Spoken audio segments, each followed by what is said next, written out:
తన్మాత్రలలో పృథివికి వాసనాభం అనేటువంటి ఒకటి ఉంటుంది. పృథివికి ఏ వాసన? గంధము. పృథివీ గంధస్యాత్ అన్నాడు. పృథివికి తన్మాత్ర ఏంటయా అంటే వాసన. నేను నిజంగా మట్టిని తిన్నవాడినైతే ఆ భూమిలో నుండి వాసన వస్తుంది కదమ్మా, కాబట్టి నా నోరు మట్టి వాసన రావాలి కదా. ఏది నా నోరు వాసన ఒకసారి వాసన వస్తే అప్పుడు కొట్టాను అన్నాడు. నేను నోరు తెలిస్తే ఆ వాసనలు నీకు వాసన వచ్చిందా అమ్మా, నీ ఇష్టం చాలా వరకు నా మీకు చూస్తాను అన్నాడు. మీకు చూస్తే ఏముంది, అమ్మకి నోరు చూయించాలి. నోరులో ఏం చూయించాలి అమ్మకి?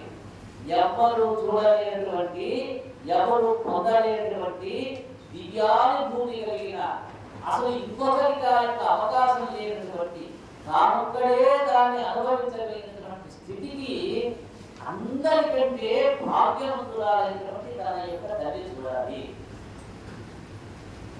అందుకని చెప్పి నా నోరు తెలుస్తానమ్మా, ఒకసారి వాసన చూడు, నిజంగా వాసన వస్తే నన్ను ఒకటి ఏమన్నాడు. ఏమిటి వీడింత దెబ్బలుగా మాట్లాడుతున్నాడు, మట్టి తెరవేదంగా ఉన్నారు, వీళ్ళేమో అందరు ఫిర్యాదు చేస్తూ ఉన్నారు.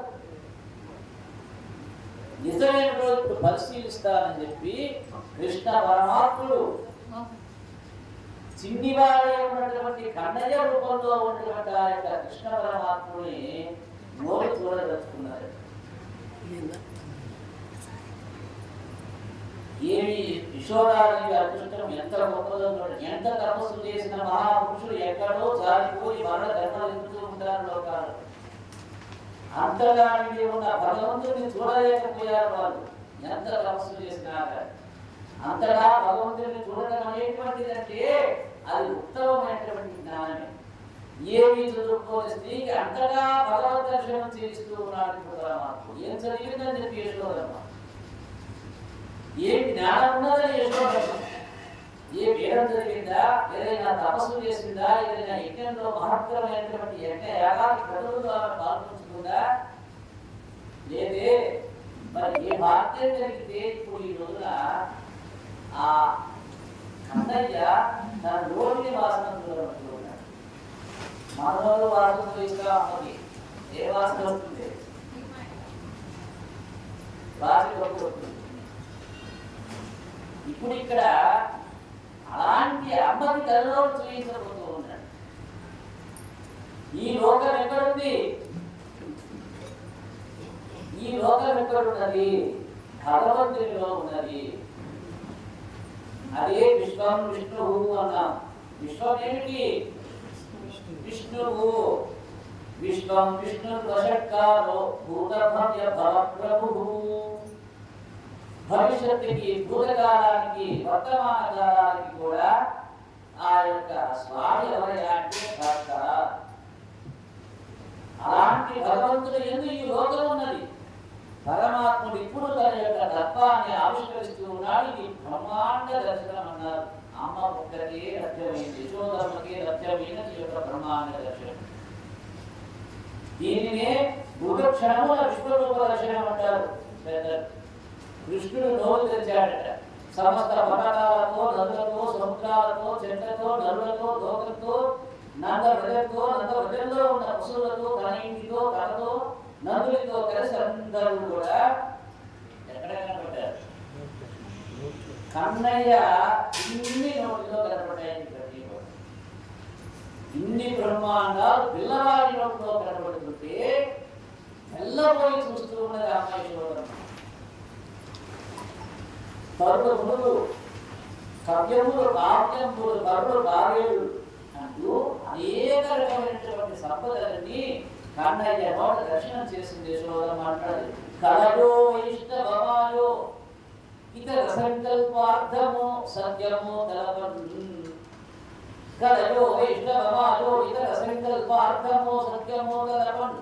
నీలకరుణగానమో యశోదాదేవిగా లోపరస్థలయో బాలకుండినందు బాలకుడింత యాదరి ముఖస్తంభై యాదండంపు ప్రజ్వలవ ఇంద్రుడకి ఏమి హేతువో మహాచర్యం రుచింతింపగన్.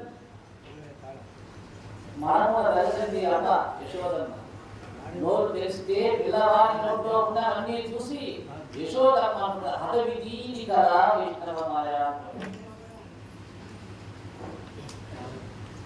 ఇది కదా వైష్ణవమాయ.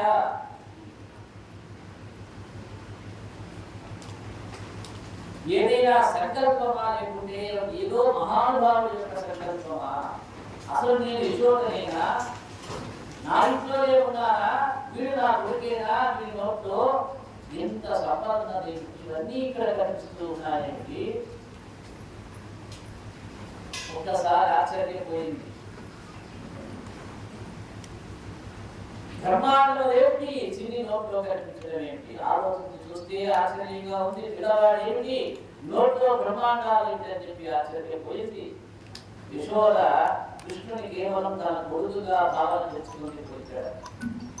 యశోద కృష్ణుని కేవలం తన కొడుకుగా భావన చేసి పెంచింది. ఈ ప్రేమే భక్తి అన్నాడు. ఈ ప్రేమే భక్తి, భక్తి ప్రేమ. భక్తి వేరు ప్రేమ వేరు కాదు. కాబట్టి కృష్ణుని పంపిన రాధా అనేటువంటి ఆమె పేరు చెప్తాము. రాధా అంటే ఏంటి? రాధే అంటే ఏంటి? ప్రేమ, నిర్మలత్వము. ఇక్కడ అన్నయ్య తన కొడుకుగా ప్రారంభం చేసుకుంది. ఈ ప్రేమే భక్తి. తెలియకుండా ప్రేమించిన ఆమె భగవంతుని ప్రేమిస్తుంది. ఇప్పుడు ఇక్కడ ఇటువంటి భక్తికి పారదర్శకం ఏంటయ్యా అంటే జ్ఞానము. జ్ఞానం ఉన్నవాడే భగవంతుని ప్రేమించగలడు, భగవంతుడికి భక్తుడిగా మారగలడు. చెప్పినట్టు భక్తి వేరు ప్రేమ వేరు కాదు. కాబట్టి గురు శిష్యుల యొక్క బంధానికి కొలమానం లేదు. ఎలా ఉంటున్నాయా? తల్లి కొడుకు బంధమా? కాదు. తండ్రి కొడుకు బంధమా? కాదు. స్నేహితులు లాంటి బంధమా? కాదు. అన్నాతమ్ముడి లాంటి బంధమా? కాదు. బంధువుల లాంటిగా కాదు. ఏది కాదు. శుద్ధమైనటువంటి నిర్మలత్వము కలిగినటువంటి బంధమాయకుల బంధము. ఇప్పుడు ఇక్కడ అమ్మ యశోదమ్మ ఏమిటి తను అనుభవిస్తున్నది? ఏదో ఒక మహానుభావుడు మహాపురుషుడు తాను జ్ఞానాన్ని పొంది నేను తపస్థితికి వెళ్తాను, భగవంతుని దర్శనం చేస్తాను, తద్వారా మోక్షస్థితి పొందుతానటువంటి ముముక్షత్వ జ్ఞానాన్ని పొందేటువంటి వారు చేసేటువంటి, అలా చేస్తే వారు పొందేటువంటి తత్వాన్ని ఇప్పుడు సాంసారిక బంధంలో ఉండి ఒక కుమారుని కానీ వాడిని పెంచుతూ పెంచుతూ పెంచుతూ వాడు మట్టి నిన్నాడని చెప్పి పిల్లలు వచ్చి చెప్తే ఏదిరా నీ నోరు చేయించడం అంటే బ్రహ్మాండ గుణాలని దర్శనం చేసింది కూడా. ఇది రకాల బ్రహ్మ పర్యంతరం అక్కడ ఉండాలి అంటే బిడ్డ బ్రహ్మాండం అన్నీ కనిపిస్తూ ఉన్నాయి. వస్తు జాలాలు, జంతు జాలాలు, పశు శిశువులు అన్నీ కూడా ఇక్కడ నోట్లో దర్శనం చేసినటువంటి అమ్మ అవ్యానుభూతిని అనుభవిస్తుంది. ఇప్పుడు అమ్మయ్య జ్ఞానంతో ఉండిపోతే నాకు అమ్మగా ఉండలేదు కాబట్టి మరణ వైష్ణవమాయ కప్పాలనుకొని చూడండి. ఇది భగవంతుడి తత్వం. ఇవ్వగలడని ఎంతైనా ఇవ్వగలడు, కానీ అన్నిటికీ తాను అలాగే తీసుకోగలడు. ఇది భగవంతుడు. షడ్గుణైశ్వర్యములు ఇలాంటి ఈగలు ఇంకొకరు ఎవరైనా చూపిస్తే అది భగవంతుడిగా ఒప్పుకోవాల్సిందే.